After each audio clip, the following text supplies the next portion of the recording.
So if we think about the stretching now, so we've established that we need to loosen and lengthen the muscles that are tight that are affecting our posture. If we just stretch alone, cold body, then what's going to happen is the fascia that's tight within the muscle, your muscle's only going to stretch as far as that tightness allows you.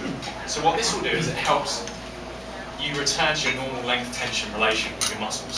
So that allows you then to stretch a little bit further and get a little bit looser. And I'd love to have been able to have a couple of you do a little test of this, but we don't really have the room today, so you just have to believe me that this works. Okay, so then we've gone on to the stretching, we've stretched to stretch those areas. Now we're going to move on to the strengthening of the muscles. So again, if we look at the mechanics, these muscles back here are tight, this coming into your hips are tight here, so what does that do? The opposing muscle groups now switch off. So unfortunately, for most people, how many people have lower back aches? It's a fair amount, yeah? How many people have lower back aches if they're standing for long periods of time? Standing. That's pretty good. Some of you don't have lower back aches. So, of those that have lower back aches, how many of those people work out? Okay. Interesting. So we can take a look at. If you have any questions as well, by the way, at the end or via email, you're more than welcome to fire away because we can problem solve some of those aches and pains.